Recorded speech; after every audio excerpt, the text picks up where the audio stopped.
मित्रांनो, सध्या आपली हळद कंद भरण्याच्या अवस्थेमध्ये आहेत, म्हणून मी तुम्हाला एक फार महत्त्वाची ड्रिचिंग सजेस्ट करतो, ज्याने आपल्या उत्पन्नामध्ये नक्कीच वाढ होईल। म्हणून हा व्हिडिओ जास्तीत जास्त हळद उत्पादक शेतकऱ्यापर्यंत पोहोचवा। तर मित्रांनो, ड्रिचिंग मध्ये आपल्याला प्रति 1 एकरासाठी 1 लिटर NPK कॉन्सोर्शिया घ्यायचा आहे व त्यासोबत अमानो ऍसिड 62.5% असलेलं घ्यायचं आहे। अमानो ऍसिड आपण कोणत्या पण चांगल्या कंपनीचे घेऊ शकतो, ज्यामध्ये आपण ॲग्रिसर्च कंपनीचे प्रोबियॉन किंवा सिंजेंटा कंपनीचे इसाबियॉन घेऊ शकतो।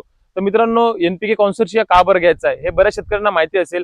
आतापर्यंत आपण नत्र स्फुरद पालाश युक्त बरेच खतं आपल्या हळदीला दिलेले आहेत, जसे की 13-40-13, 12-61, 052-34 असे खतं आपल्याला दिलेले आहेत। यामधले बरेच खतं हे आपल्या जमिनीमध्ये पडेल राहतात, म्हणून NPK कॉन्सोर्शिया मध्ये आपल्याला अझोटोबॅक्टर, PSB आणि KMB भेटते।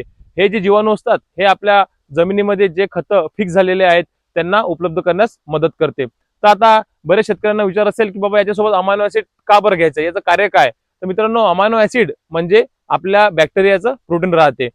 बॅक्टेरियाचं जे जेवण राहते ते आपल्या जमिनीच्या ऑर्गॅनिक कार्बनवरती डिपेंड राहते। आता आपल्याला माहिती आहे की आपण आपल्या जमिनीचा ऑर्गॅनिक कार्बन पूर्ण मातीमध्ये घातलेला आहे, तर जर का आपल्या जमिनीचा ऑर्गॅनिक कार्बन कमी असला तर या जीवाणूला जेवण मिळणार नाही।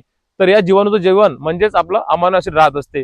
आपण याच्यासोबत जर का अमायनो ऍसिड प्रति 1 एकरासाठी 1 लिटर घेतलं तर हे जे आपण बॅक्टेरिया देतो यांची काम करण्याची क्षमता वाढत असते। त्यामुळे आपण जे काही खतं दिलेले आहेत त्यांचा अपटेक चांगला होतो आणि याचं कार्य जास्त प्रमाणात। मित्रांनो, ही ड्रिचिंग केल्यामुळे आपल्या जमिनीचे जे काही सूक्ष्मजीव आहे ते ऍक्टिव्ह होतात। सूक्ष्मजीव ऍक्टिव्ह झाल्यामुळे जे काही आपण खतं दिलेले आहेत ते आपल्या पिकाला मुबलक प्रमाणामध्ये उपलब्ध होतात। त्यामुळे आपल्या हळदीच्या कंदाची साईज, वजन आणि चकाकी सुधारते।